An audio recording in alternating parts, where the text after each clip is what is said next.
Mesdames, Messieurs, bonjour et bienvenue, si vous n'étiez pas là ce matin, à ce Festival du Livre de Montsartou. Et nous sommes très honorés et très fiers de recevoir Gilles Clément pendant 1 heure pour nous entretenir de ses pensées très profondes. C'est une chance, on en a besoin aujourd'hui.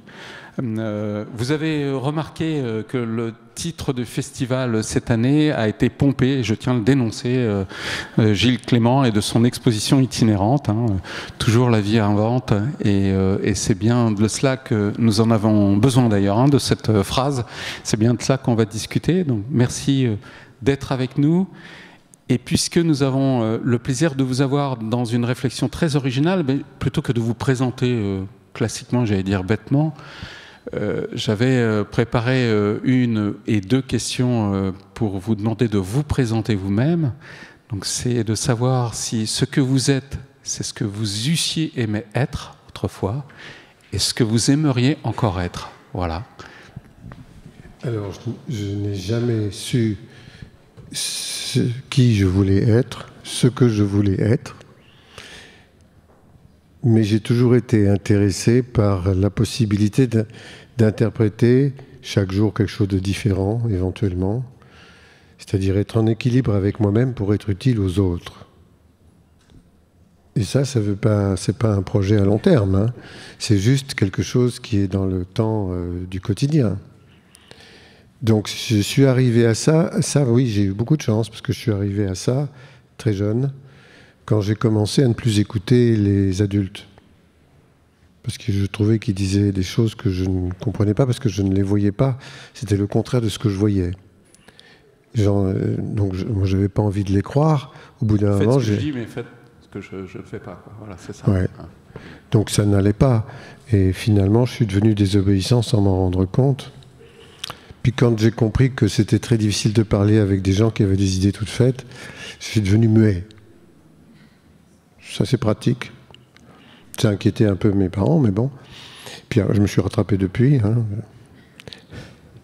Donc voilà, donc ça, je ne savais pas ce que je voulais être, mais je voulais juste ne pas être malheureux et ne pas rendre les autres malheureux. C'est tout.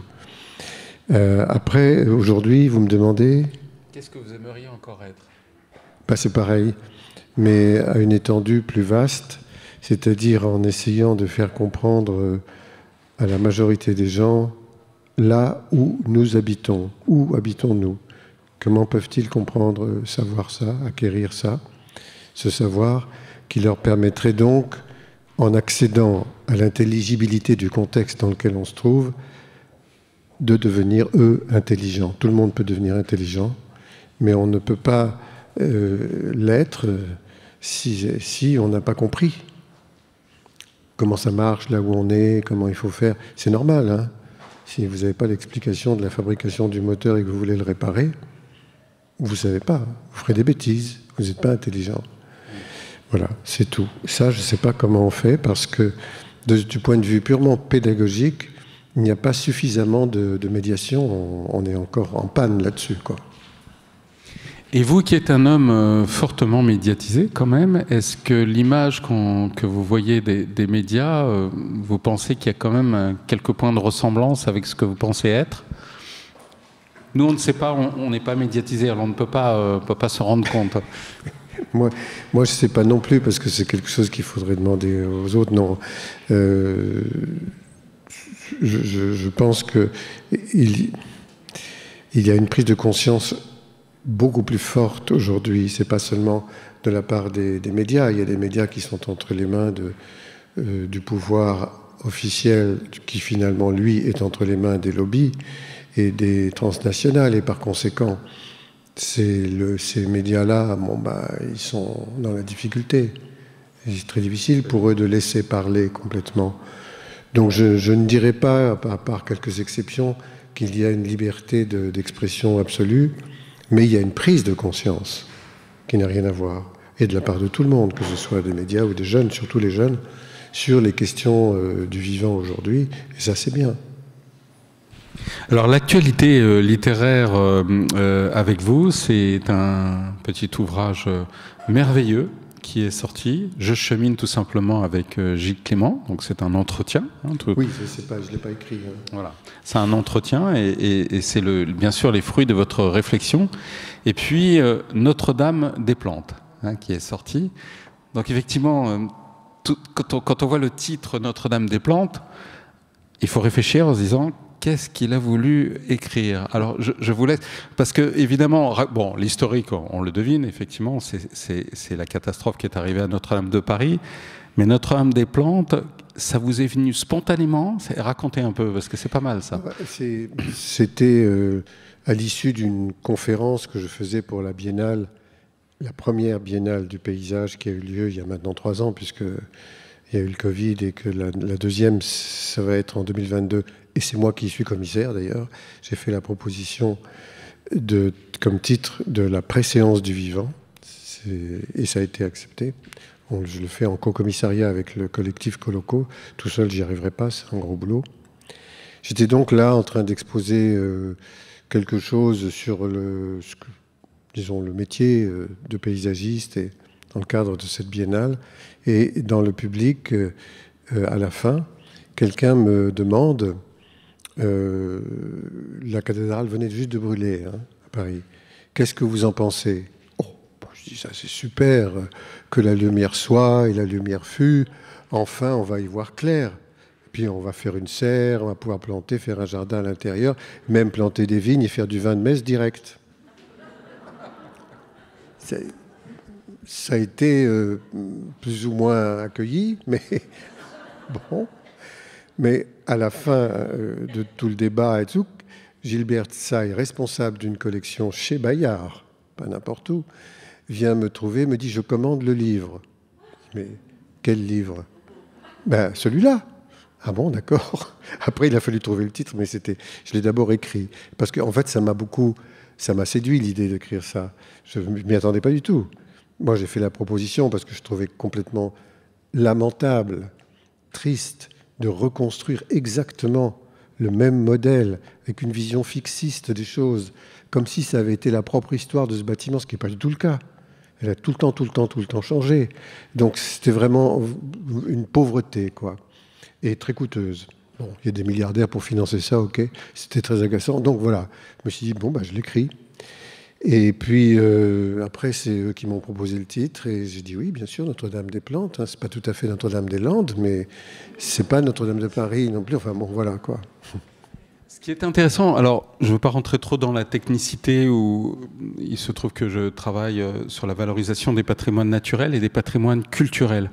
Et j'avais envie de vous poser la question du lien, parce que évidemment vous travaillez aussi là-dessus, mais ça m'a fait penser à ça, c'est-à-dire que c'est un patrimoine culturel bâti qui ne disparaît pas quand même, mais qui est abîmé, dans lequel vous vouliez introduire un patrimoine naturel. Et je trouve que c'est intéressant. Est-ce que vous pouvez nous dire quelle vision vous avez entre tous ces patrimoines? Voilà. C'est extrêmement lié dans le cadre d'un site qui est religieux. Ça pourrait l'être dans d'autres cas, mais là, oui, encore plus. Vous voyez, le parvis. Parvis veut dire paradis. C'est sur ce paradis que l'on faisait brûler les Huguenots pour pouvoir jouir de leur souffrance. C'est intéressant. Enfin, c'est pas vraiment un paradis pour moi, là. Et donc, moi, je le transforme en quelque chose qui est un verger. On va rentrer sur ce paradis dans un verger de pommiers, bien sûr. Chacun pourra cueillir le fruit de machin, Adam, Ève, etc. Mais à la condition de changer le nom latin du pommier. Vous savez comment ça s'appelle? Pommier, c'est un malus. Non, mais ça va pas. Une pomme chaque jour, la santé toujours, et ça continue de s'appeler malus, mais ça veut rien dire. Enfin, il faut quand même réviser les choses. On est culturellement marqué. Les mots, ça veut dire quelque chose. On ne les choisit pas pour rien. Et tout est comme ça. On peut avancer avec la passiflore. Pourquoi ça s'appelle comme ça, la fleur de la passion? J'en plante dans le jardin, forcément, c'est normal. Poncirus trifoliata, qui est aussi l'épine du Christ, et toutes ces choses-là. Donc tout est lié, mais c'est aussi intéressant de savoir quel est le niveau, comment dire, fantasmatique de ceux qui ont décidé de donner le nom en latin, d'apporter quelque chose là, de le relier à la religion. La passiflore, elle est Amérique du Sud. C'est après Christophe Colomb. C'est pas avant Jésus. Il y a un truc, vous voyez. Donc, tout est comme ça. Et je trouve ça très intéressant. Intéressant de savoir que cette cathédrale, elle est posée sur là où il y avait le temple de Jupiter, enfin, le vrai Jupiter. Hein. Et voilà. Est-ce que l'autre a son temple? On ne sait pas. Enfin, il y en a. On me l'a envoyé la photo de l'autre avec son temple, mais au-dessus, il y a marqué Monsieur Bricolage. Alors, ça ne doit pas être ça. Mais bon. Et il y avait aussi, même je crois avant le temple de Jupiter, la statue du dieu cornu des Parisiens qui s'appelle Cernunnos, hein, qui a des cornes énormes, qui tient un serpent dans la main, un cercle dans l'autre, je ne sais pas trop ce que... Et ça, c'est extraordinaire aussi. Donc il y a une relation sur ce lieu même, à une vision qui est avant la chrétienté même, avant le monothéisme, à quelque chose qui est plutôt lié, une vision plus ou moins animiste, on ne sait pas trop, mais en tout cas intéressante, parce que manifestement, il y a des lieux qui sont propices à ça. Vous savez, on le dit aussi du Mont-Saint-Michel, avant qu'il ne soit une cathédrale en soi, c'était un temple, une petite montagne sacrée. Elle était d'ailleurs dans une forêt, parce qu'il n'y avait pas encore la mer autour. La mer monte, hein. Ça, c'est le changement climatique. Bon. Vous allez trouver que je ne suis pas sérieux. Si, vous êtes surtout très malicieux. Dans Je chemine avec, d'abord, ma première question, c'était pourquoi maintenant ce livre? Pourquoi pas avant? Alors ça, j'en sais rien du tout, parce que c'est pas moi qui l'ai décidé. C'est Sophie Lhuillier qui, elle, a fait toute une série de Je chemine avec des auteurs que j'aime beaucoup d'ailleurs. Il y en avait ici, il y a Suzanne Georges qui est là. Nancy Houston, il y a plein de gens. Hein. C'est pas mal. Moi, j'étais très honoré d'être dans cette série. Mais, et comment vous l'avez vécu? C'est-à-dire, on est à l'aise parce que finalement, vous vous livrez vraiment. Très bien, c'est elle l'auteur du livre. Hein. Oui, d'accord, je veux bien l'entendre. Bon, enfin bon, il y a un peu de vous quand même. Ah ben, mais, moi, je cause, c'est tout. Mais il y a une belle introspection quand même. Hein. C'est une sorte de presque une psychanalyse. Les questions sont bien posées. Oui. Alors, ce qui m'a frappé, et ce qui nous frappe tous dans la vie, c'est votre enfance, évidemment. Et je crois que dans votre vie, comme tous ceux qui ont un destin un petit peu hors norme comme le vôtre, mais même dans un destin ordinaire, ce sont les rencontres. Et ce qui m'a frappé, moi j'étais un enfant très timide à l'école, donc vous ne parliez pas beaucoup non plus, et puis vous faites la rencontre comme moi d'ailleurs, d'une enseignante, moi c'était en français, qui m'a donné l'envie d'aller plus loin dans le français, et vous c'est en sciences naturelles évidemment. C'est décisif pour vous? Déjà là vous pouvez raconter ça, parce que c'est vraiment important de voir que des rencontres peuvent changer le cours de notre vie finalement, hein, comme ça. Voilà, j'avais vu une perspective que jusqu'avant cette période-là de classe de seconde, où on avait des cours de sciences naturelles, je n'avais pas. Et là, j'étais mauvais partout, hein, dans toutes les disciplines. J'ai passé les classes difficilement d'une à l'autre, j'en ai doublé 2 fois, enfin bon. Et arrivé là, cette professeure qui voyait que j'étais bon justement dans cette matière, me dit, vous savez, il existe, ou tu sais, je ne sais plus comment on disait à l'époque, mais un métier qui s'appelle paysagiste. Et pour ça, il m'a expliqué ce que c'était, un petit peu. Vous aviez quel âge, là? Parce que vous étiez classe de seconde, mais comme j'étais en retard, j'avais classe de seconde plus 2 ans, si je puis dire, parce que j'avais redoublé 2 fois, je ne sais pas combien ça fait, je n'ai pas calculé, mais bon, vous le faites, le calcul, vous allez trouver. D'accord, en seconde, oui, vous aviez 16 ans, certainement. Un truc comme ça. Ouais, d'accord. Et là, ça fait tilt tout de suite? Là, parce qu'il n'y a pas Internet à l'époque. Donc non, ça fait tilt tout de suite. Et je me suis dit, ah bon, mais ça m'intéresse, parce que moi, je m'étais intéressé à ce monde vivant-là à partir de l'observation que je faisais des chenilles, des insectes, du fait qu'un machin aussi bizarre va donner un papillon. Tout ça, ça m'avait beaucoup plu. C'était dans le jardin minuscule mais de mes parents. Et j'avais fini par aller me balader à droite à gauche dans la nature et finalement regarder ce qu'on ne faisait pas dans le jardin, justement, puisque dans le jardin, déjà à l'époque, on tuait beaucoup. Hein. pour aller voir ce qui se passait dans la nature où on ne tue pas. Et ça m'a beaucoup intéressé. Et quand j'ai compris qu'il pouvait y avoir un métier qui allait se charger de ça ou travailler avec ça, ça m'a intéressé vraiment beaucoup plus. Et je suis devenu bon. J'ai été devenu un bon élève. C'était en fin de première, puis après les études supérieures, il fallait passer des concours. Ouais. Et là, vous les passez avec succès?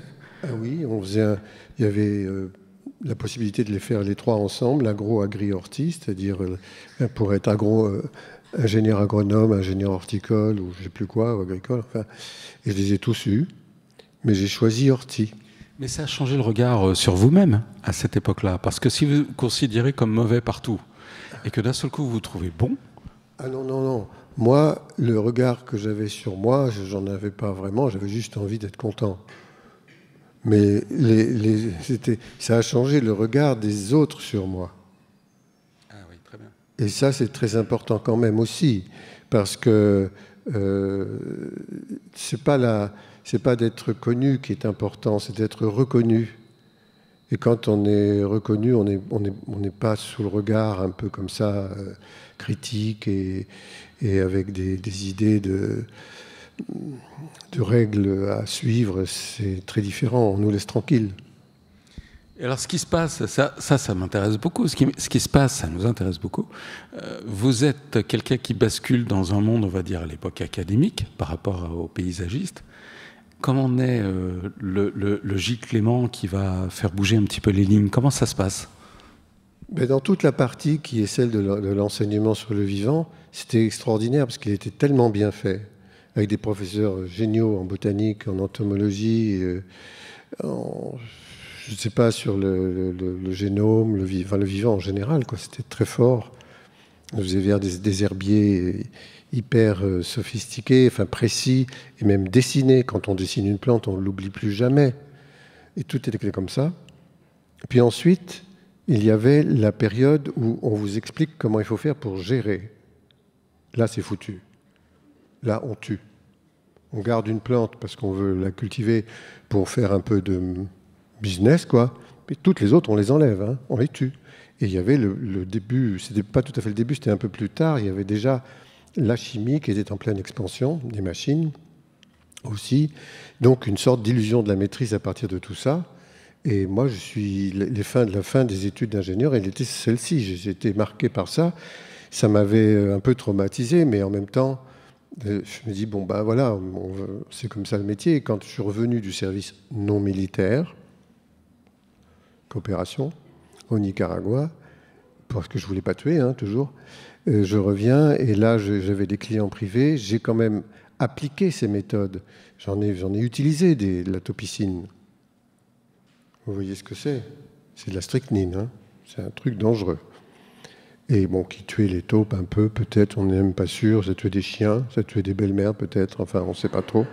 Parce qu'ils ont retiré du marché, hein. C'était quelque chose qui était devenu trop dangereux. Mais j'ai assisté à ça. Un client chez qui j'arrive, il avait la fenêtre ouverte au rez-de-chaussée, il avait son fusil. Il était presque midi. Il me dit, ouais, de toute façon, la taupe, c'était pour la taupe, hein. Elle arrive à 7h le matin, à midi, à 5h l'après-midi. Il est complètement fou. Pas vraiment, hein. Et il a raison, hein. À midi, touc, la taupinière commence à monter et il tire. Heureusement, la fenêtre était ouverte, mais il tire depuis la pièce à l'intérieur. J'ai encore le bruit dans l'oreille. Je me dis quand même, on ne peut pas jardiner comme ça. Ah oui, là, vraiment, c'est le déclic, là. Oui, oui, c'est vraiment... Et j'ai acheté mon terrain un peu après. Et là, je me suis dit, j'arrête avec les clients privés, je ne peux plus.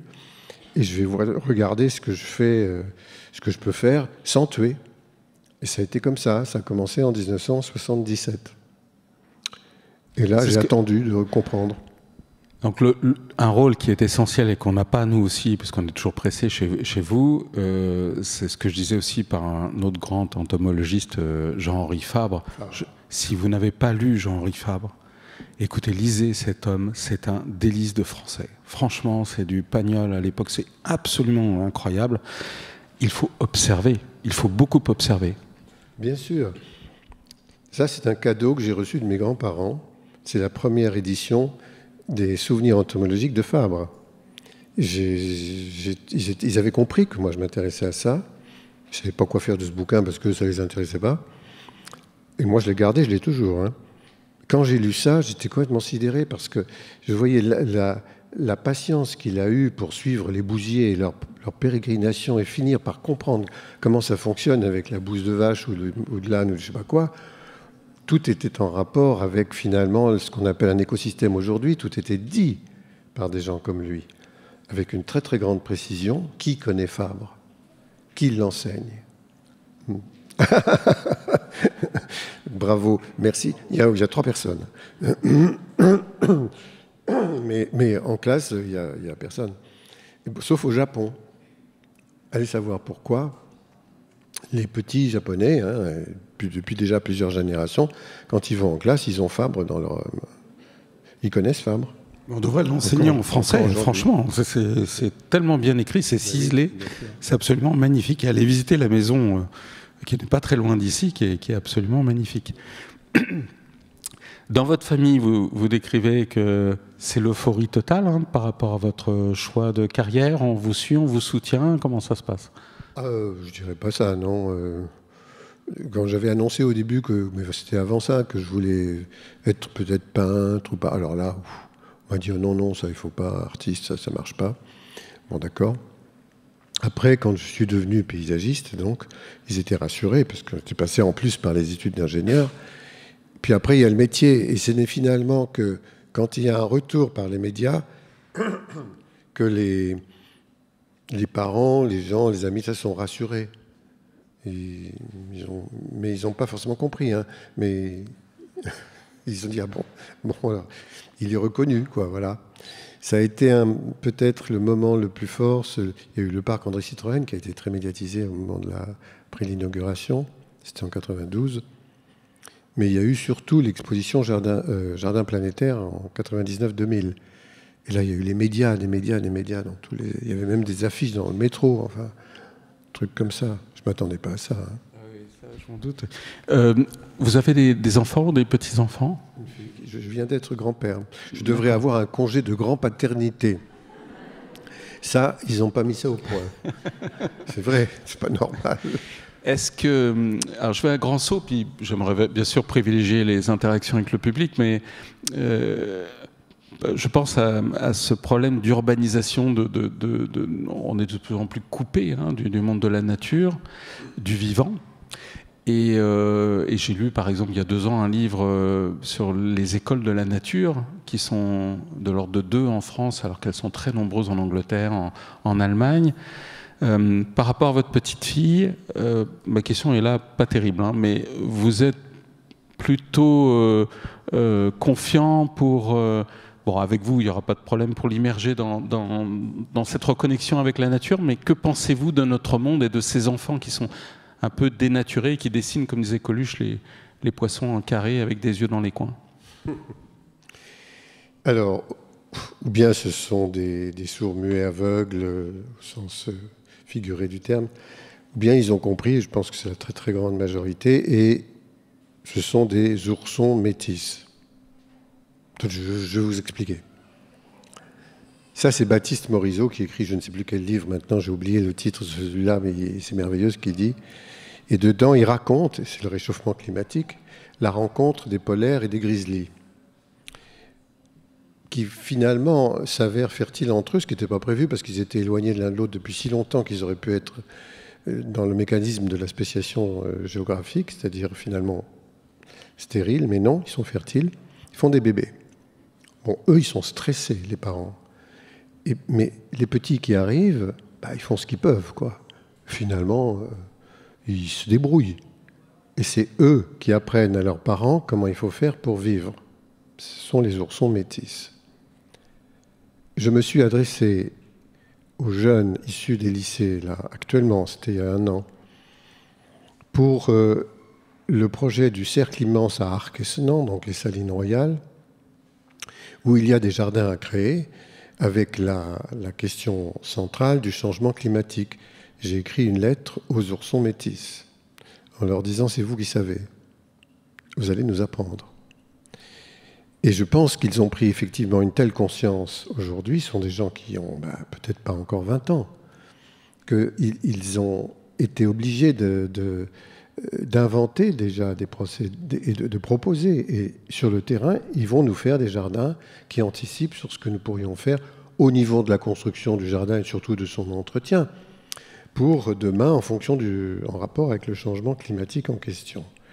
Mais il est bien dit que ça n'est pas parce que cette conscience aurait été prise de manière correcte, intelligente, avec une action réelle, passée à l'acte, qu'il faudrait que, pendant tout ce temps-là, tous les autres, qui ne sont donc pas des oursons métis, continuent de vivre comme ils le font aujourd'hui en détruisant tout.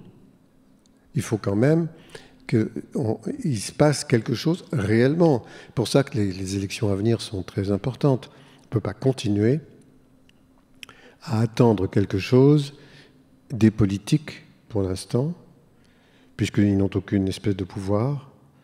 On vote, on n'est plus en démocratie. Excusez-moi, je dérape un tout petit peu, mais pas trop quand même, parce que c'est important. On vote pour des gens qui n'ont pas le pouvoir. Le pouvoir, il est entre les mains des transnationales. Donc il faut passer à l'action avec les oursons métis, mais le faire directement. Pour moi, l'exemple de Montsartou, c'est possible. On peut le faire. Je ne vais pas faire de la pub ici à les gens de Montsartou, vous le connaissez, mais je le fais ailleurs, j'explique. Je dis, mais non, pas du tout, ce n'est pas des rêves, ça existe, on peut. Bon, là, j'ai découvert comment il s'appelle, le magasin, là, Boomerang. Je ne les avais pas vus jusqu'à présent, mais c'est tellement important, vous ne vous rendez pas compte, c'est tellement important. On n'a pas suffisamment parlé du travail de Géraldine Leroux, qui a eu un prix tout à l'heure ce matin, avec tous les plastiques qui flottent dans le monde, mais abandonner l'emballage plastique ou le plastique inutile, il est presque toujours inutile, c'est tellement fondamental qu'on ne comprend même pas que ça n'ait pas été mis en œuvre depuis très très longtemps, mais c'est Montsartou qui le fait, bon voilà. Donc c'est faisable.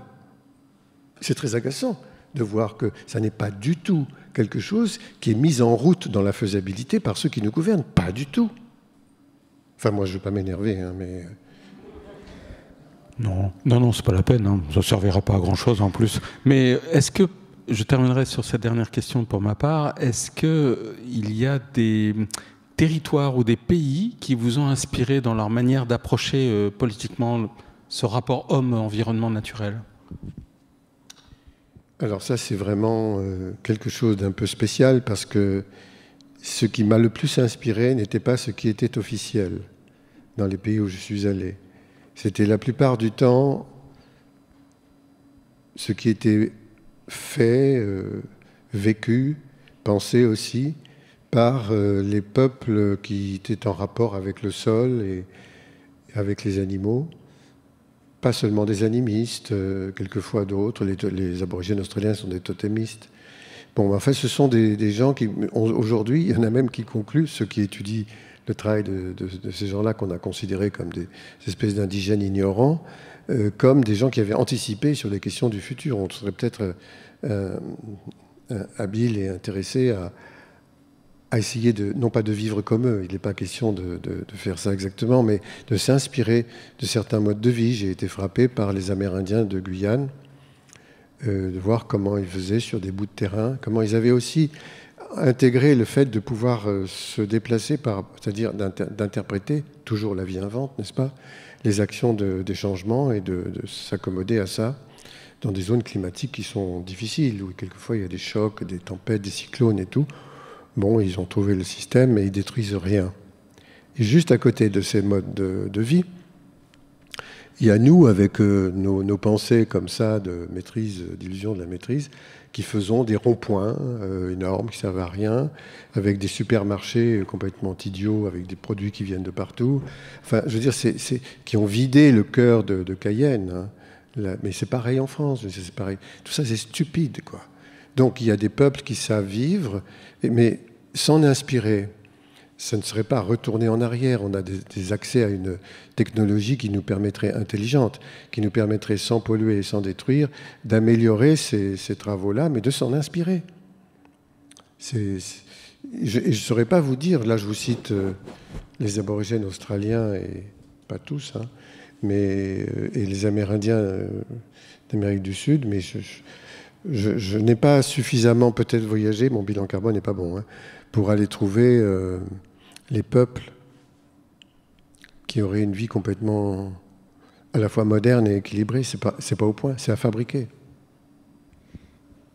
Oui, je pense, j'ai une pensée effrayante. J'ai retrouvé mon ami Fabrice Papillon, que j'animerai demain à 11h30, qui a fait beaucoup de documentaires sur santé et environnement pour Arte. Et on reparlait de ce documentaire qui m'a frappé, donc la myopie grandissante dans le monde des jeunes, voire les risques de cécité. Et on pense tout de suite aux écrans.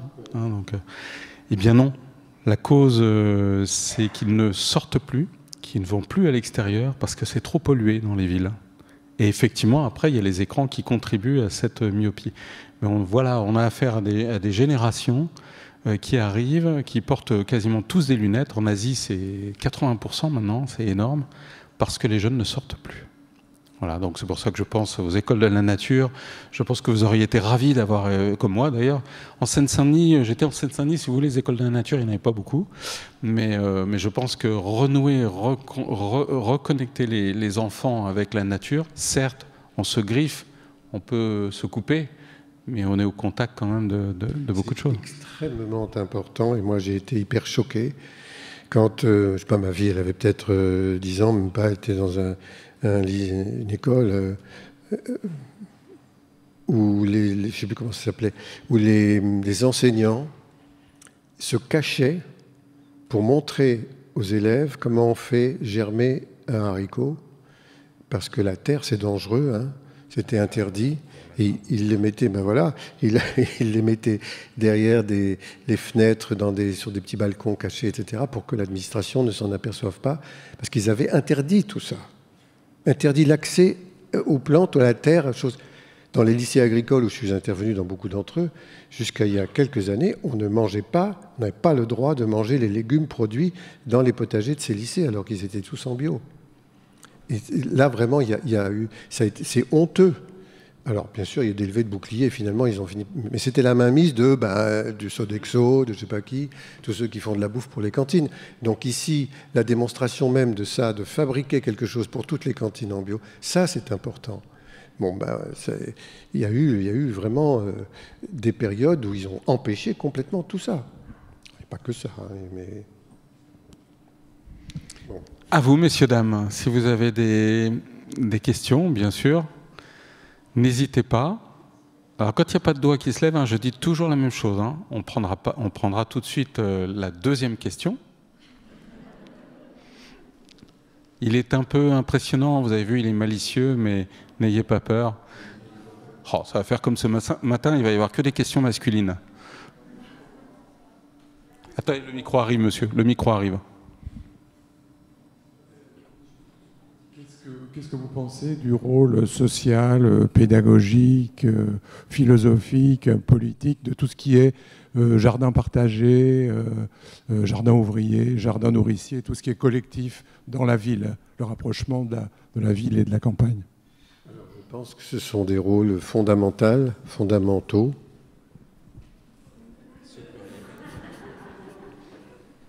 J'essaye de m'accorder, qui existe depuis longtemps, dont on ne parlait pas beaucoup à une certaine époque, mais depuis, il y a eu des études, il y a même eu des agrandissements de ces espaces. Et Anne Rib est quelqu'un qui a fait un travail sur ce thème, mais avec une dimension un peu différente, qui est la dimension thérapeutique, où quelque chose se passe qu'on n'imagine pas forcément, mais que ça remet les gens en équilibre, avec une force et une réussite assez étonnante. J'ai travaillé pour les adolescents en psychiatrie, enfin pas pour eux, mais pour un hôpital qui s'appelle l'hôpital Salvatore à Marseille, où le parc, qui a été réaménagé suivant le projet que je faisais, a une partie en potager. Et les soignants m'ont demandé d'agrandir le potager, parce qu'ils savaient que c'était là que les jeunes mettraient les mains dans la terre, et que c'était ça qui était le plus fort dans le travail thérapeutique.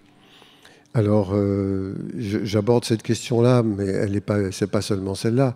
C'est pas uniquement pour ça qu'il y a des jardins partagés ou autres.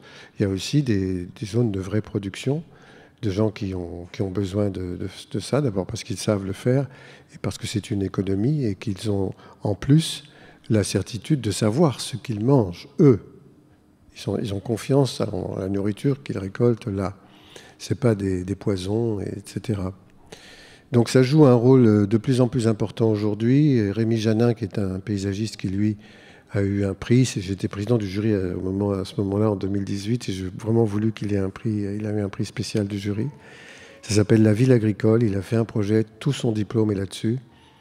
Et sur son expérience aussi dans un espace agricole transformé en un espace paysager, production de nourriture, alors, production, et donc c'est économique, locale, distribution locale, et pédagogie, et c'est ouvert au public. Et aujourd'hui, on s'oriente de plus en plus vers ce genre de choses. La ferme, dont j'oublie le nom, qui est à Saint-Denis, sur une surface très grande, là, avec Olivier Darnay qui fait le miel béton à Paris. Et ça fait partie de ces choses qui prennent de l'importance et qui sont très bien considérées, puis leur rôle est très utile. Une autre question, madame? Alors attendez, le micro arrive.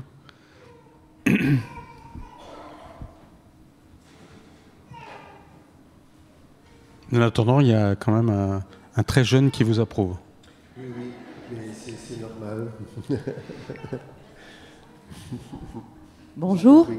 Alors moi, à ma grande honte, vous avez beau être apparemment très médiatisé, je ne connaissais pas Gilles Clément. Et je viens de vous découvrir dans le livre de Gaspard Koenig, Notre vagabond de liberté, dans lequel il parle très bien de vous, qu'il avait reçu. Bon, voilà. Donc moi, Gaspard Koenig. Ah, oui. Voilà.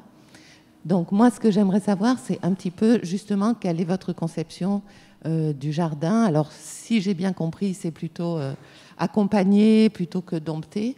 Je voulais juste aussi revenir un petit peu sur cette histoire de jardin partagé, parce qu'il y a eu un hors-série de Télérama très très bien fait sur les jardins en ville. Or, il s'avère que la ville est beaucoup plus polluée dans certains cas que la campagne, en particulier tout ce qui est friche industrielle, etc. Donc là aussi, il ne faut pas faire n'importe quoi. Mais donc, je reviens à ma première question. Quelle est un peu votre conception du jardin à la Nouvelle-France, on va dire, puisque ce n'est pas à la française, hein, j'ai bien compris. Si ce n'est pas trop vaste comme question, je ne sais pas. Non. C'est en rapport direct avec le thème que j'ai proposé pour la Biennale l'année prochaine, la préséance du vivant. Le jardin, aujourd'hui, il n'est plus dessiné systématiquement à partir d'une vision architecturale, esthétisante, graphiste, esthétique dans le sens le plus classique parfois, avec une vision fixiste aussi qui s'accompagne de ça, c'est-à-dire qu'il ne doit pas changer de forme, il est beau, tout va bien. Donc on va retailler de la même façon d'une année sur l'autre. Et autrement dit, le vivant, ça pourrait être du plastique. Ce qui fait le dessin. On a même des gens qui font des fleurs qui ne meurent jamais, qu'on voit dans des bouquets, vous savez. Voilà, on dit que c'est naturalisé. Non, c'est juste du plastoc, d'accord. Ça pourrait être ça. Hein. Non, c'est pas ça du tout. C'est justement comment on intègre la dynamique très variable de chacune des espèces, dont une notamment qui peut agacer, mais qui à moi m'intéresse toujours, qui est celle du déplacement physique. À partir du moment où une plante qui est à cycle court ne peut pas, elle, se multiplier par le système racinaire, ça n'est pas une vivace, eh bien, elle se multiplie uniquement par la graine. Elle existe, elle assure sa pérennité grâce à ça. Mais les graines vont s'en aller avec le vent, parce qu'elles meurent après avoir fait la graine. Hein. La plante disparaît. Mais les graines s'en vont. Et elles vont aller se ressemer à droite à gauche. Il y a des tas d'animaux qui transportent les graines, hein. Même celles qui sont pondéreuses, comme une cerise. Si ça ne passe pas dans le tube digestif d'un oiseau, hein, le cerisier ne germera pas. L'oiseau, il mange la pulpe, il fait comme nous. Hein. Mais le noyau, il le rejette. Le noyau, c'est la graine. Il faut qu'il y ait une attaque du cycle gastrique de l'oiseau pour ça. Alors là, la plante, elle bouge. Et tout a bougé comme ça, partout sur la planète depuis tout le temps. Mais on n'a pas voulu tenir compte de ça. On a dit non, nous, on maîtrise, on sait faire. Hein, c'est le jardin à la française, principalement. Mais ça avait commencé, la construction dans l'espace, même avec les jardins persans. Hein. Donc, on abandonne cette vision-là et on dit, la forme, elle va avoir lieu petit à petit au fur et à mesure que quelque chose se passe. Et tous les ans, elle change.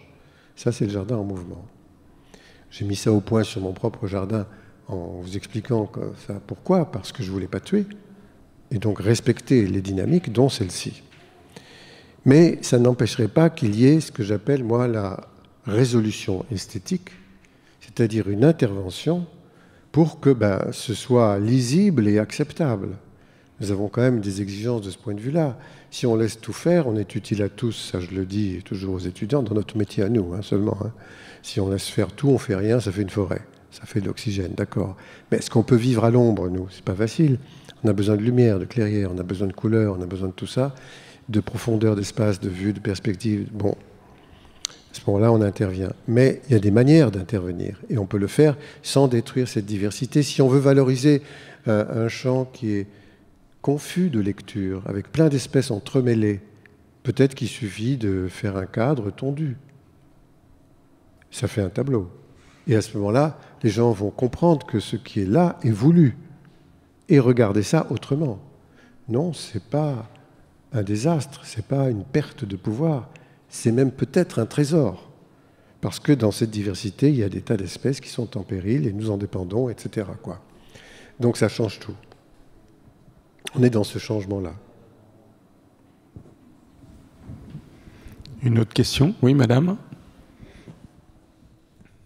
Je le disais ce matin, c'est fait exprès. Les questions sont toujours à chaque bout de salle.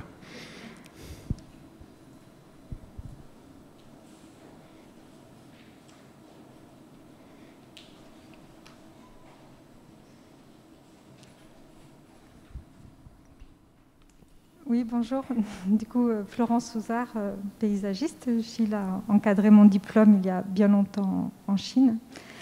Et ma question, donc je suis à une agence dans cette région, c'est la difficulté en fait posée par les programmes qui sont souvent encore complètement en décalage en fait, et cette maîtrise d'ouvrage qui n'a pas reçu ou qui n'est pas encore consciente ou qui n'a pas les méthodes pour mettre en place des programmes qui nous permettent réellement de travailler et d'insuffler ces idées nouvelles. Il y a des régions et des départements en France où on est beaucoup plus en avance que sur la Côte d'Azur. Et je pense que, compte tenu du niveau d'urbanisation, il y a vraiment urgence dans la région. Mais avec la problématique aussi du climat méditerranéen et de l'accueil touristique qui fait qu'on est en décalage avec les rythmes naturels en fait, des saisons. Et c'est une vraie difficulté de pouvoir insuffler toutes ces belles idées. Quels seraient les leviers possibles justement pour accélérer le processus? Parce que éduquer les enfants, c'est essentiel, mais il ne faudrait pas éduquer aussi les décideurs pour qu'on puisse travailler dans des conditions optimales et efficientes. Ça, c'est la question la plus difficile. C'est le changement du modèle culturel. Il y a quelquefois des raisons politiques et économiques, mais c'est quand même changer d'idée et de regard. Quand vous dites à quelqu'un qui a eu l'habitude de passer du glyphosate partout, non, ça, c'est pas une mauvaise herbe, ça s'appelle comme ça sert à ça, dans le rôle dans l'écosystème, voilà le rôle que ça joue, et puis moi, je veux la garder, etc. Là, ils ne comprennent pas. Ils ont été habitués à gérer ça tellement différemment. Et les programmes, aujourd'hui, sont entre les mains, quand même, de ceux qui sont encore dans des visions complètement archaïques, qui, même au nom de l'écologie, vous disent de faire des choses qui sont absurdes, comme par exemple d'éliminer des plantes ou des animaux sous le prétexte qu'ils viennent d'ailleurs. Mais pourquoi? Qu'est-ce que ça veut dire? Vous enlevez ces espèces, vous les tuez, c'est dans les ordres, voilà. Puis il y a toutes celles qui ne peuvent plus survivre à cause du changement climatique qui vont disparaître, elles s'en vont, il reste quoi? Comment on fait? Est-ce qu'on interprète ou pas ce qu'on appelle l'évolution, la dynamique de la vie? Il faudrait quand même savoir comment ça fonctionne. Ces gens, ils ne le savent pas. Ils sont dans une vision technocratique. Il leur faut un programme avec un plan de gestion. Les plans de gestion, vous les mettez à la poubelle. On ne sait pas ce qui va se passer demain. On n'en sait rien. Pourquoi faire un plan en disant voilà ce qu'il faut répéter comme geste? C'est cette vision-là qui est très dangereuse. On n'est pas du tout dans ce mode de vie. Et ça change, évidemment, quelquefois dangereusement, mais de plus en plus vite. Donc il faut plutôt interpréter et laisser donc un espace d'indécision pour pouvoir prendre la décision en dernière minute avec des gens qui savent reconnaître. Et il y a une question de pédagogie. On en parlait tout à l'heure, hein, comment on enseigne le vivant. Et ceux qui nous dirigent ne savent pas. Vous mettez quelqu'un du ministère de l'écologie ou de l'environnement, ça s'appelle, paraît-il, dans l'environnement, il meurt en 3 jours. Hein. Ils ne savent pas se nourrir, ils ne savent pas reconnaître. Donc il faut désobéir, c'est-à-dire dire non, vous ne savez pas, je suis désolé. Moi, je me suis renseigné auprès de ceux qui ont à la fois une science et une expérience, et voilà comment il faut faire. Il faut leur dire. Ce n'est pas à eux de faire le programme, c'est à vous. Une dernière question. Madame devant. Attendez le micro, hein, madame. Attendez. Ici. Ah, il y a une dame. Alors, on va prendre les 2 questions. Courtes, hein, s'il vous plaît. Il nous reste 3 minutes 47. Bonsoir. Il y a quelques années, vous aviez effectivement pensé l'urbanisme et les jardins, notamment les jardins verticaux. On se rend compte qu'aujourd'hui, l'entretien de ces jardins verticaux n'est plus ce que c'est. Est-ce qu'il convient de les maintenir ou de penser autre chose? Non, moi, je n'ai jamais fait la promotion de ça, sauf si on faisait des redans, des systèmes de construction avec des petites surfaces horizontales, comme un escalier, si vous voulez, où là, systématiquement, la nature s'installe toute seule. On n'a pas besoin de planter, rien du tout, il n'y a aucun entretien. Avec, bien entendu, une isolation et puis le mur de la construction derrière en double. Donc c'est quand même coûteux, mais c'est coûteux une fois à la construction, mais pas à l'entretien dans le temps. J'ai travaillé sur le toit de la base sous-marine Saint-Nazaire. Il y avait du béton un peu maigre fait par les Allemands à l'époque. C'est arrêté pendant la dernière guerre. Hein. Ça, c'était pour protéger les sous-marins. Ben, il y a plein de trucs qui poussent dessus sans aucun problème. Hein. Mais il n'y a pas d'entretien, pas besoin. Sinon, ça peut coûter très cher, effectivement. Madame devant.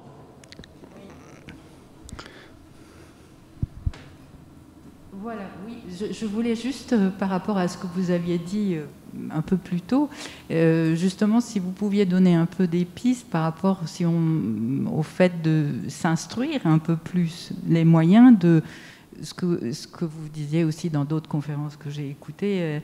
Voilà, je voudrais apprendre personnellement et comment. Voilà. Alors j'écoute les conférences, mais à part ça, qu'est-ce qu'il y a moyen? On est dans les villes, on est fermé dans du béton et la curiosité est là, mais voilà, devenir intelligent, il faut savoir comment.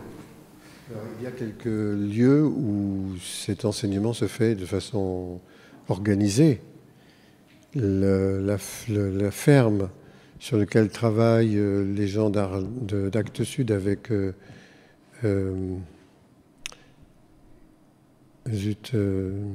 ferme du Bec-Loin. Non, pas du tout. Ah. Pas le Bec-Loin. C'est aussi de la permaculture à cet endroit-là, mais avec l'architecte Patrick Bouchin, ils donnent des leçons, ils donnent des cours, ils font des ateliers. Ça, c'est situé, je ne sais plus très bien où, mais c'est pas loin de Arles. Les écoles du Jardin planétaire, il y en a 4 aujourd'hui. La première est née dans l'Essonne, est en train de se déplacer parce que les régions départementales avec le Grand Paris ont changé.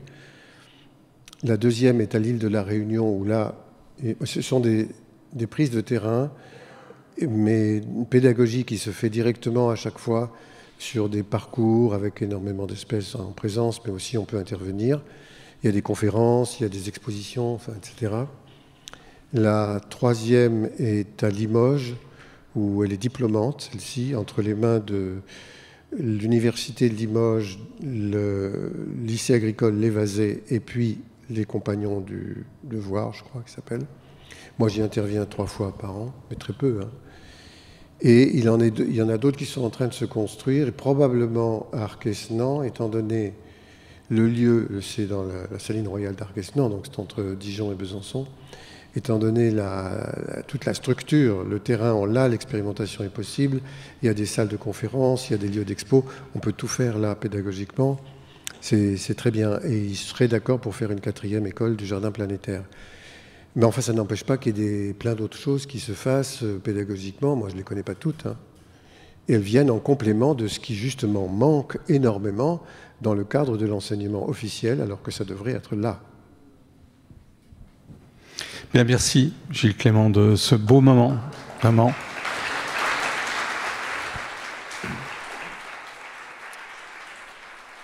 On va vous retrouver pour les dédicaces des livres.